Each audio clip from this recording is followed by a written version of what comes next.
pero podemos alabar al Señor, podemos adorar, y ojalá que en esta noche se pueda ir de este lugar y decir, valió la pena. Amén.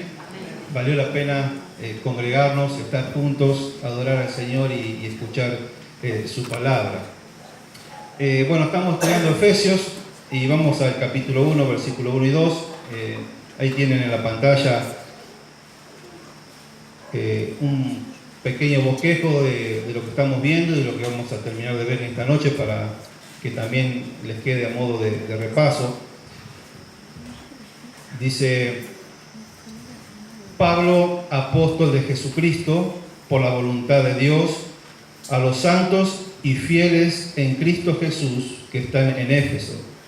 Gracia y paz a vosotros, de Dios nuestro Padre y del Señor Jesucristo. Yo les había comentado que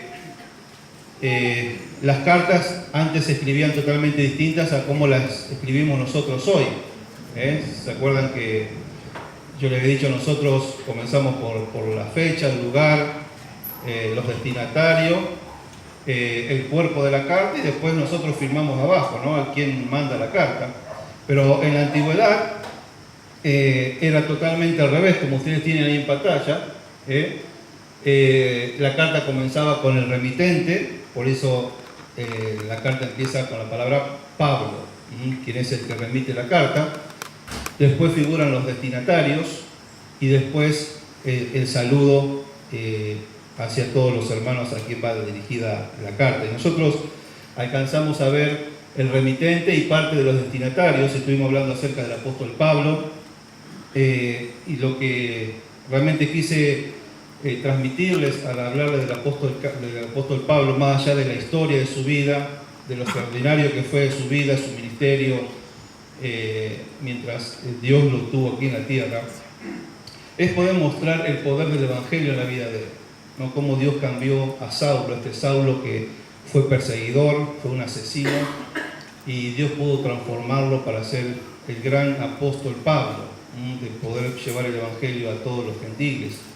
Pero también vimos la vida de la iglesia en Éfeso, cómo comenzó, cómo era la cultura en la ciudad, todo el pecado que había en esa ciudad, y cómo cuando Pablo llegó con el Evangelio sus vidas fueron transformadas de tal manera. ¿Se acuerdan que los magos, los hechiceros venían y quemaban los libros de hechicería, de magia, realmente tocados por el Evangelio? Entonces también ahí vimos el poder del Evangelio, y vamos a seguir viendo en esta noche.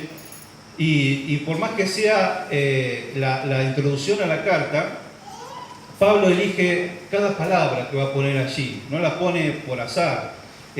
Cada palabra que vamos a ver en esta noche tiene que ver con el resto de toda la carta. Cuando vemos la palabra santos, fieles, gracia, paz, son palabras que ya nos introducen a lo que él va a dar en toda la carta, los conceptos que él va a desparramar en toda la carta, y ya arranca desde el principio, ¿no? Entonces, lo que vamos a tratar de ver en esta noche es lo que falta sobre los destinatarios. Vimos que el lugar donde estos hermanos vivían era en Éfeso, aunque en los originales esa frasecita en Éfeso, en muchos originales hay puntos suspensivos o rayitas, donde sugiere que esta carta era para toda la región, la iglesia de Colosas, de la Odisea, toda la región, pero quizás el lugar central era Éfeso y de ahí se desparramaba por toda la región. Así que esta carta tuvo que ser leída por todas las iglesias de Asia Menor, y le pusieron Éfeso, pero no quiere decir que fue especialmente para Éfeso, sino que pudo recorrer todas las ciudades, las iglesias de la zona. Pero es interesante que a los hermanos, los cristianos que vivían en Éfeso, Pablo le llama como santos y fieles, ¿no? Y yo me puse a pensar en esto, y piensen cada uno de ustedes. ¿Ustedes creen que personas comunes personas ordinarias como somos nosotros, pecadores, podemos llegar a ser santos? ¿Vos te hacés la idea de llamarte a vos mismo o verte como santo? Yo creo que no. Creo que nosotros hemos perdido esta visión de nosotros mismos como santos, ¿no? Incluso más, a raíz de eso, creo que la cristiandad de hoy ha perdido la pasión por la santidad. Es decir, hoy muchas veces de los púlpitos parece que lo más importante, a lo que más hay que dedicarle toda nuestra energía es, por ejemplo, al diezmo. Si vos diezmás, viene prosperidad, sanidad, parece que ahí está el objetivo. Y cuando en la Biblia encontramos que el objetivo es la santidad, para eso Dios nos llamó, para cambiar nuestras vidas, para ser santos. Este tema lo voy a desarrollar más adelante cuando veamos el versículo 4. Pero esta noche yo quisiera convencerlos de que la santidad es posible. Hemos creído, creemos consciente e inconscientemente, creemos que la santidad es imposible. ¿Que para qué me voy a sacrificar o para qué me voy a empeñar tanto si no lo voy a lograr nunca? Si no voy a lograr ser santo. Santos eran los de antes, pero yo no voy a llegar a ser santo. Entonces, hay algo que nos está traicionando y es tener un concepto equivocado acerca de la santidad. Entonces, yo quisiera poder de alguna manera convencerlos por qué personas ordinarias y comunes como vos y yo podemos ser santos, ¿no? Y que en esta noche vos te puedas ir convencido de que podés ser santo y debés ser santo porque Dios nos ha llamado a eso. La palabra santos allí se utiliza para todo aquello que ha sido apartado para la adoración y el servicio a Dios, ¿no? Esa palabra santo significa eso. Algo que fue apartado para la adoración y el servicio a Dios. Algo que era apartado para ser consagrado para Dios, ¿no? Fíjense que todo lo relacionado a Dios tiene que ver con la santidad.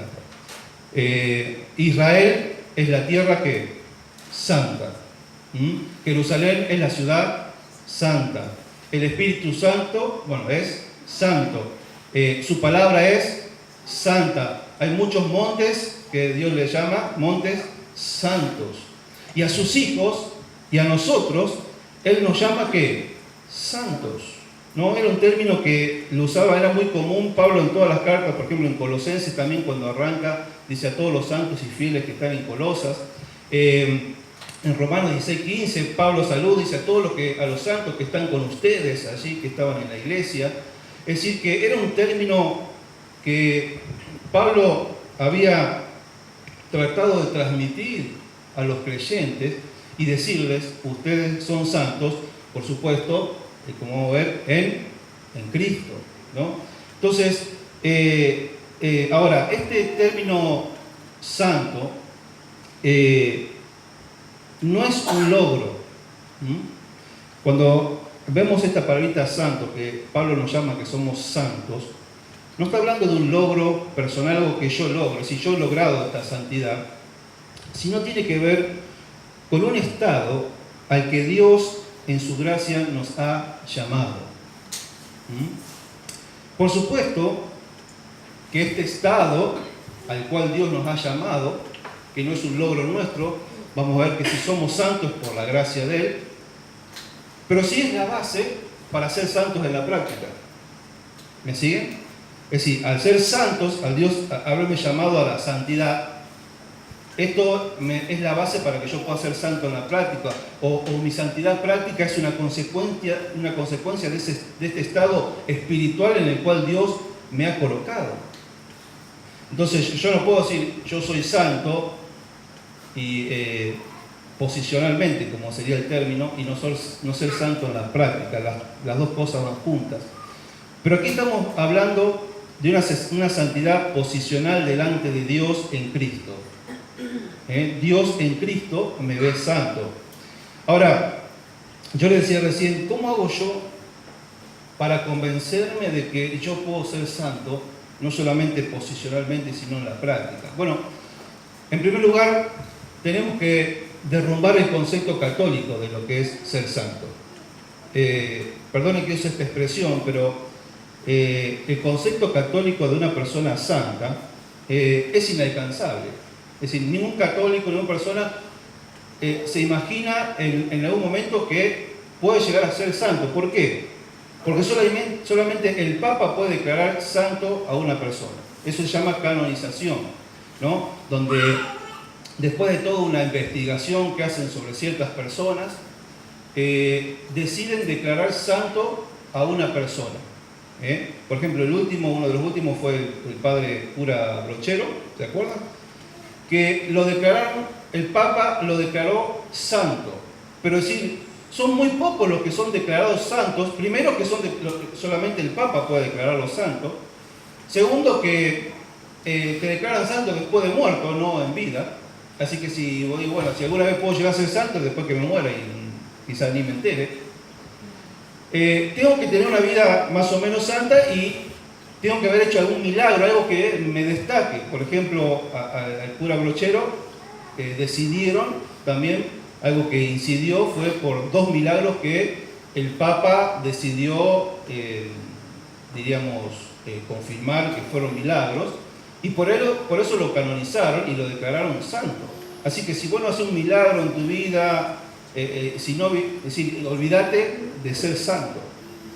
Entonces, para el católico, yo puedo ser un feligrés, puedo ir a la iglesia, pero nunca voy a ser santo. Entonces, ¿qué pasa? Ni siquiera lo voy a intentar.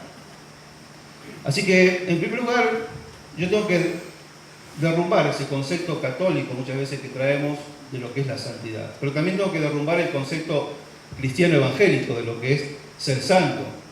Nosotros creemos que los únicos santos o que pudieron ser santos son las personas que leemos en la Biblia, y nosotros lo leemos con mucho idealismo.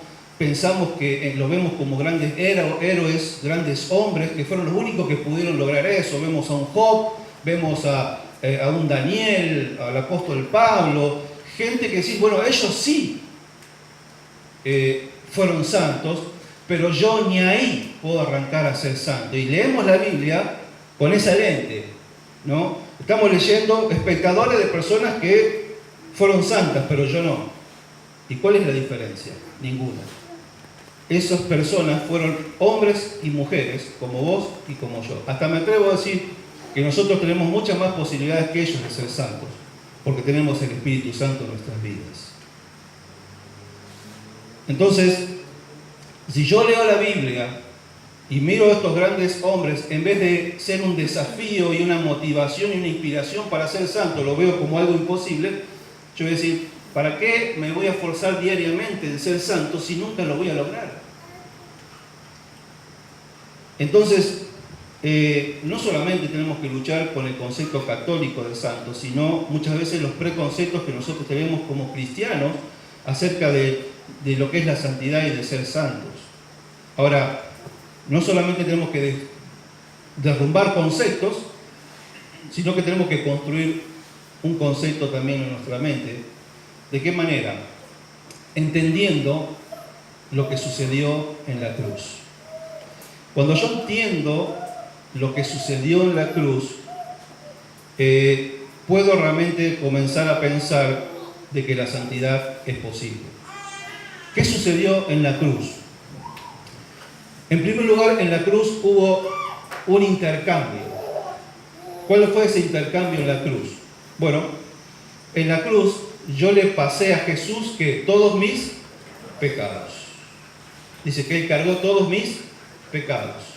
Es decir, que mis pecados fueron, se llama, imputados a Jesús.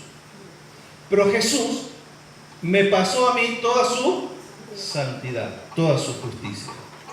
¿Me siguen? Eso se llama también imputación. La santidad de Dios, la justicia de Jesús, fue imputada sobre mi vida. Entonces, por eso hoy yo soy santo delante de Dios. ¿Por qué? Porque Dios me ve a través de la justicia de Cristo, y por eso soy santo. ¿Me siguen?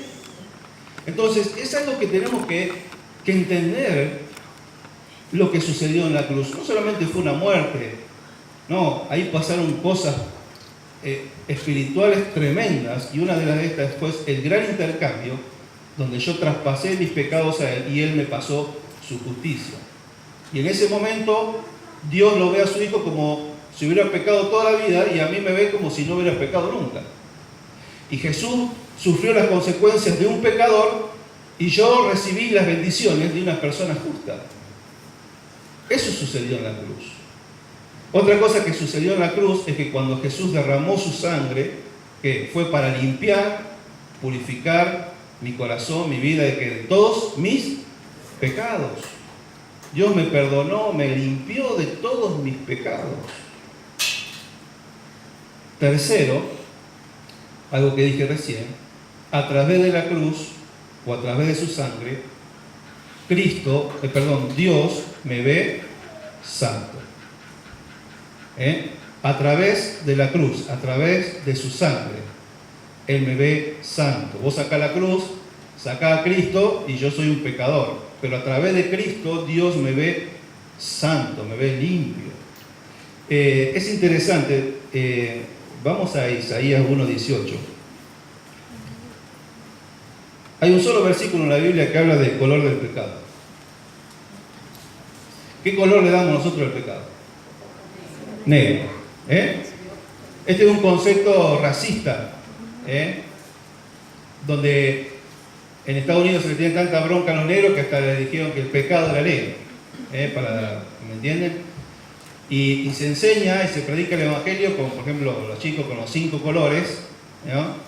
Y cuando tienen que hablar del pecado, le muestran el color negro. Pero en la Biblia en ningún momento dice que el pecado es negro.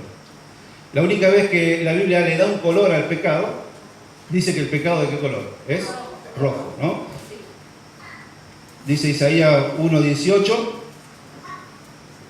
venid luego, dice Jehová, y estemos a cuenta, si vuestros pecados fueron como la grana, y no sé en la NTV, ¿qué dice? O en alguna versión. En vez de grana, ¿qué dice? La escarlata. La escarlata. Dice, como la nieve serán emblanquecidos. Si fueren rojos como el carmesí, vendrán a ser como blanca lana. Y es interesante, ¿no? Porque la sangre de Cristo, ¿de qué color es? Rojo, ¿no? Y cuando ustedes tienen, por ejemplo, si ustedes tendrían una pared negra y la tienen que pintar de blanco, le tienen que pasar muchas manos. Cuando le quieren cambiar de color, porque la primera mano va a quedar un poco rayada hasta que pueden terminar de borrarlo. Lo ideal sería pintarlo siempre en una pared del mismo color. Vos la pintás del mismo color y es mucho más fácil pintarla.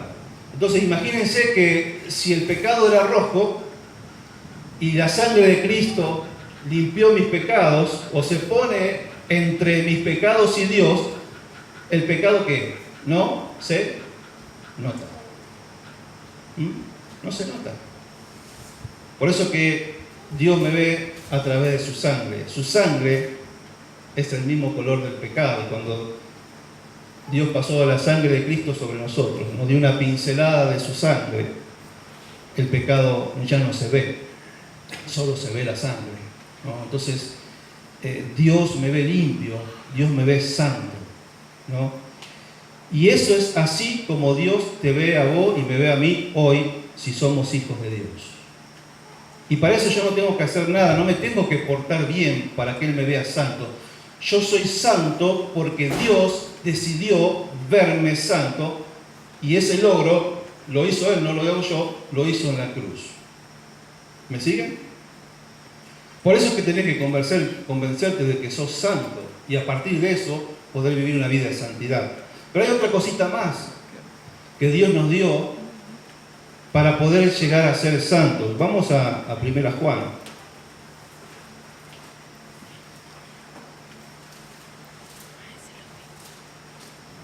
Esto estamos estudiando con los jóvenes, capítulo 3.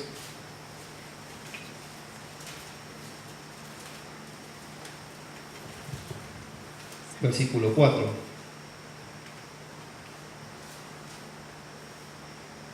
O vamos a leer directamente el 8 para no demorarnos. Dice, el que practica el pecado es del diablo, porque el diablo peca desde el principio. Para esto apareció el Hijo de Dios, para deshacer las obras del diablo. Todo aquel que es nacido de Dios, ¿qué dice? no practica el pecado. Es decir, el pecado no es un hábito, no es que no pecamos, sino que el pecado no es algo habitual en la vida de un cristiano, porque ha nacido de Dios.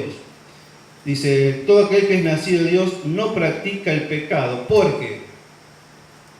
¿Por qué una persona que es nacida de Dios, un cristiano, no practica el pecado?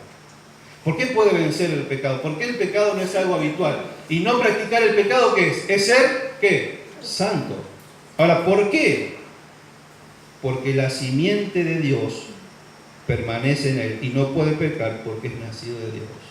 Es que Dios implantó su simiente, su semilla, su naturaleza santa en nuestras vidas. Cuando nosotros, por la fe,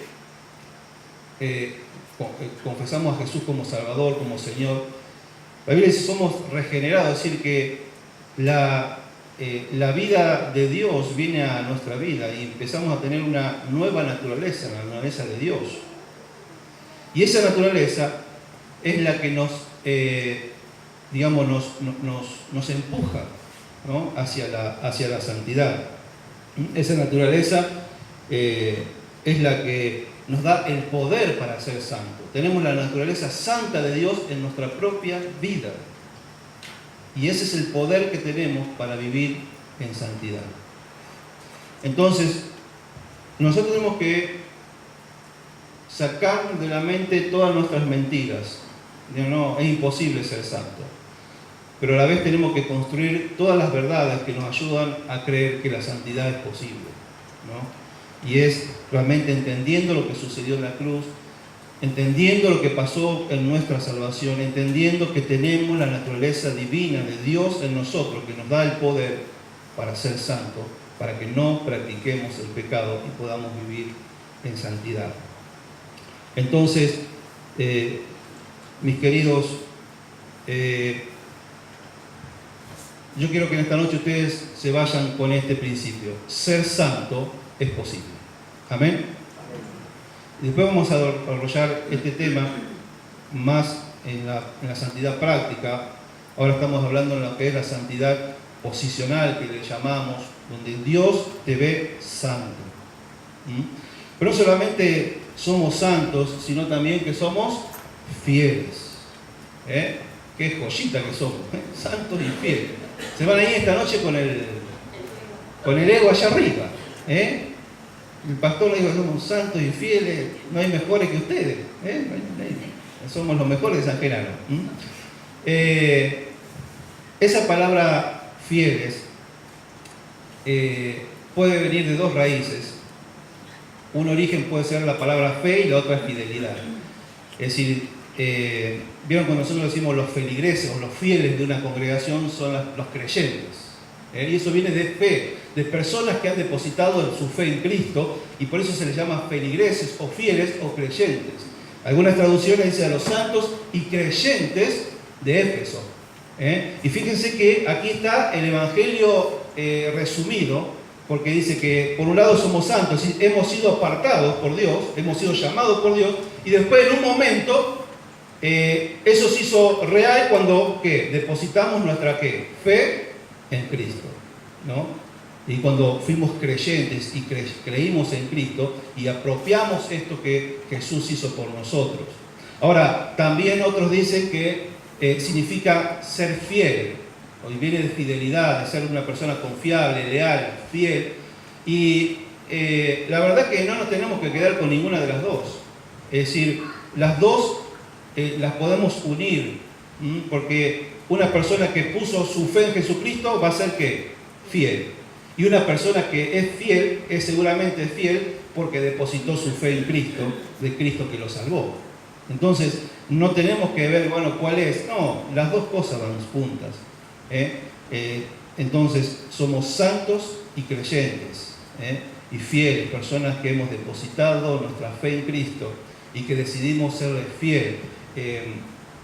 Apocalipsis 2:10 dice, Juan los exhorta a ser fieles ¿qué? Hasta la muerte. Tanto la fe como la fidelidad son cosas que deben estar permanentes en la vida de un cristiano. Un cristiano no es una persona que creyó un día y no creyó más. es confiar continuamente, ¿quién? En Cristo. Entonces, la fe es algo permanente, permanecer en la fe, y también tenemos que ser fieles, permanecer en la fidelidad hasta la muerte, como dice Apocalipsis, ¿no? Entonces, Pablo de esta manera describe a los cristianos, ¿no? Y le dice: ustedes son santos y fieles. Y hermanos, yo quiero, recién decíamos en broma, nos vamos a ir con el ego hacia arriba, o arriba, pero hermanos, qué mejor motivación de esta para ser santos y fieles en la práctica. Poder salir mañana y decir: yo soy santo delante de Dios, yo soy fiel. Esto tuvo un costo, y por eso yo quiero ser santo en la práctica, quiero ser fiel, porque ya Dios me ve así, y por el cual Cristo murió por esto, para que yo sea santo y sea fiel. Pero también les da un saludo que es más que un saludo. Es la bendición apostólica, es el deseo de Pablo, es la oración de Pablo, es el deseo de que ellos puedan. Pablo quería que ellos experimenten la gracia y la paz. Vamos a volver a Efesios.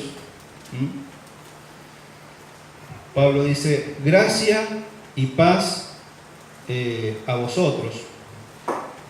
Y él acá, Pablo va a tomar dos saludos.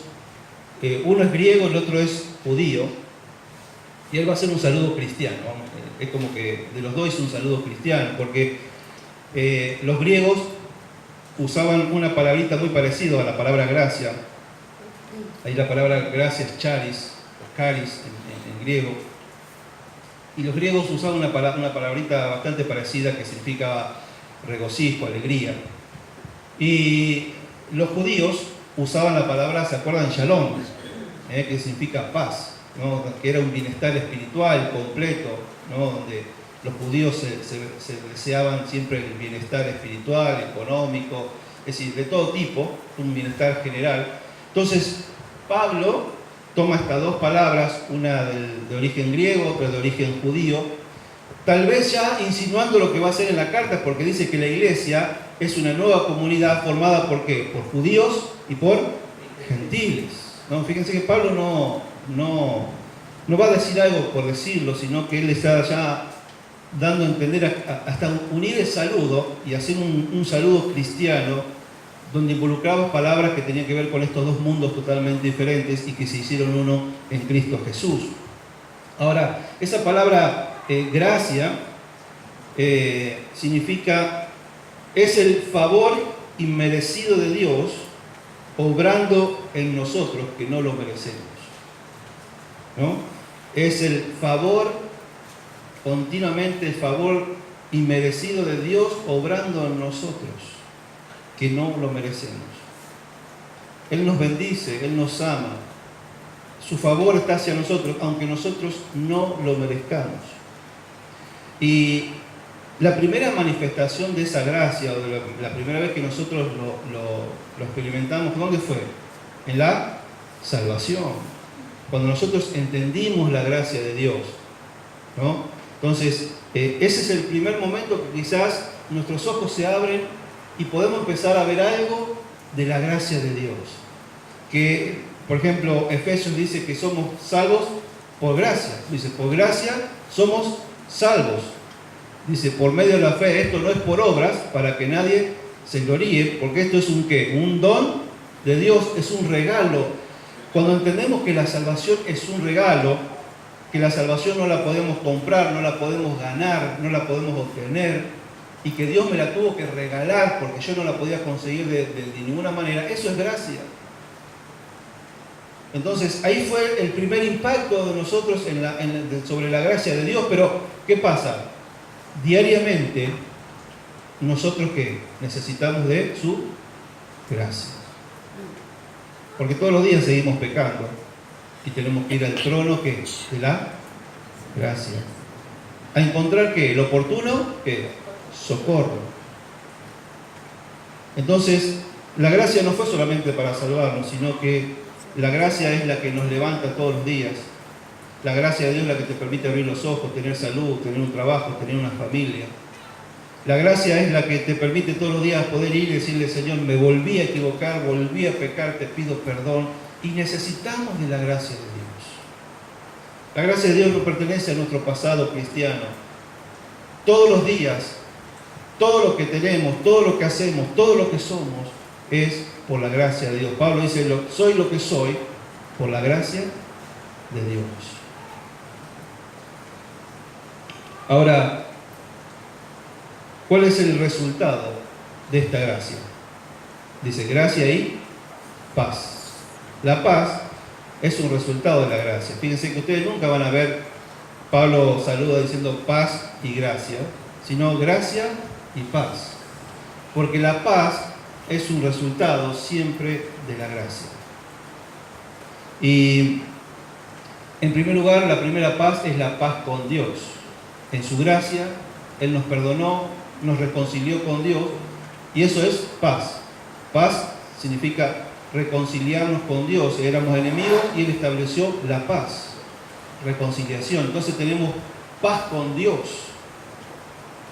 Pero no solamente tenemos paz con Dios, sino que esa paz con Dios después nos trae la paz de Dios. Y esa es hay una pequeña diferencia, una pequeña gran diferencia, porque nosotros podemos tener la paz con Dios, pero muchas veces diariamente no estamos experimentando ¿qué? La paz de Dios, ¿no? Ahí la palabra paz significa que no es la ausencia de problemas, de dificultades que podamos tener, sino que en medio de los problemas, en medio de las dificultades, nosotros podemos experimentar un reposo, un descanso, un gozo, a pesar de los problemas que estamos viviendo, porque Dios está en mi vida, porque he sido reconciliado por Dios, y porque Dios está en mi vida, Dios está conmigo, y pase lo que pase, yo puedo estar seguro en Él. Y esa es la paz de Dios. Y es la paz que también necesitamos diariamente. Yo, una de esas mañanas en esta semana, por supuesto teniendo en mente esto, y estaba cuando voy estudiando y me pongo a orar, y realmente me pude dar cuenta la necesidad de gracia y paz que tenemos diariamente, ¿no? Porque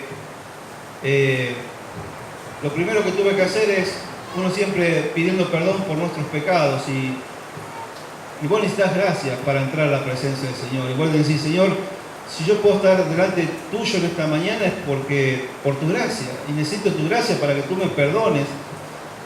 Y después, cuando tuve que compartir con Dios preocupaciones personales, cosas que me preocupaban, pues sí, Señor, yo necesito de esa paz, porque vos en oración le dejas tus preocupaciones. Normal, está deseándole Pablo que, hermanos, yo deseo que ustedes experimenten, no solamente que sepan de la gracia y de la paz, y ese es mi objetivo también esta noche, no es enseñarles acerca de la gracia y de la paz, creo que ustedes conocen, sino es que sí hay una realidad de que cada día que pasa podemos experimentar más su gracia y poder experimentar más su paz, que es lo que realmente necesitamos. Y yo voy a experimentar su gracia a la medida que yo tenga esa capacidad de examen, de autoexamen, de reconocerme pecador y la necesidad diaria de la gracia de Dios. Y también poder realmente experimentar la paz cuando descanso en el Señor con todas mis preocupaciones. Filipenses dice que tenemos que llevar todo a Dios en oración, no dice no se afanen, sino dice que vuelquen a Dios en oración todas sus preocupaciones, y la paz de Dios, que sobrepasa todo entendimiento, guardará, cuidará vuestro corazón y vuestras mentes, ¿no? Pero es algo que Pablo tenía el deseo que, dice, yo quiero que ustedes lo puedan experimentar cada día más, ¿no? Y estemos orando unos por otros para poder experimentar la gracia de Dios cada día. Orar por las personas que vienen cada domingo y que escuchan la palabra y que ellos necesitan experimentar la gracia de Dios. Pero oremos por nosotros también para que experimentemos la paz cada día, cada semana. Esta semana, yo sé que cada uno de ustedes tiene problemas y tenemos dificultades. Y cada vez que tenemos un problema, llevarlo a Dios en oración y estar tranquilos, en paz, de que Dios tiene el control de cada situación que nosotros estemos viviendo, ¿no? Hay una gran necesidad de paz. Hay gente que no tiene problemas, que no tiene dificultades, que tiene dinero, pero no tiene paz. Entonces la paz no tiene que ver con lo que tengo o lo que no tengo, o con la falta de dinero o con mucho dinero, porque hay gente que tiene todo y asimismo no tiene paz en el corazón. ¿Por qué? Porque el versículo termina: gracia y paz, ¿de quién? De Dios, nuestro Padre, y del Señor Jesucristo. ¿Cuál es el origen de la gracia y de la paz? Solamente de Dios. Dios solamente puede darle paz a un corazón. Y nosotros como hijos de Dios tenemos la posibilidad de llegar al trono de gracia y que el mismo Dios sea el que nos da su gracia y su paz cada día. Y es interesante porque dice Dios, dice de Dios nuestro Padre. Podría haber dicho de Dios, pero cuando la Biblia habla de Dios, habla como creador y nosotros como criaturas. Pero acá Pablo está diciendo, Dios no solamente es nuestro creador, sino que es nuestro Padre, y acerca a Dios un poco más íntimamente con nosotros, porque Él es nuestro Padre, y si Él es nuestro Padre, nosotros somos sus hijos. Entonces, como Dios, somos criaturas, y como padres somos ¿qué? Sus hijos. Y ahí está el Evangelio también metido, porque está Dios como creador y Dios como salvador. Es decir, para ser su hijo, Él nos tuvo que haber salvado, ¿no? Entonces, Dios nuestro Padre. Somos no solamente criaturas de Dios, sino somos hijos de Dios. Y termina, y del Señor Jesucristo. Esa palabra ahí significa que Dios y Jesucristo es lo mismo, en igualdad, los dos son Dios. Pero Pablo pone tres nombres de Jesús en uno solo. Señor Jesucristo. Entonces, esa palabra Señor Jesucristo son los tres nombres del Señor. Señor, Jesús y Cristo. Señor es nuestro amo, nuestro rey, nuestro dueño. Jesús es nuestro Salvador y Cristo es el Mesías, el Hijo de Dios. Entonces, en esos tres nombres en uno, nos está dando todo el ministerio, todo lo que es la persona de Jesús a nuestro favor, a nuestra vida. Él es nuestro Señor, es nuestro Salvador, es el Hijo de Dios, el Mesías que un día va a venir también a buscar, ¿no?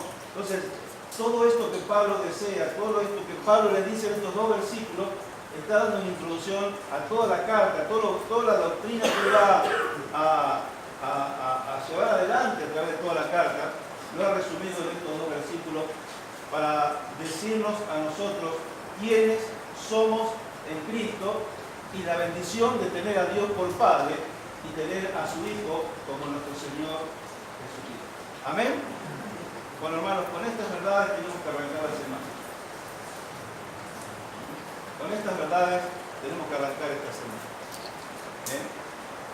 Sabiendo que somos santos, que somos fieles, que la gracia de Dios está obrando siempre en nuestra vida, aunque no la veamos, y podamos experimentar la paz de Dios y de nuestro Señor Jesucristo cada día, aún en medio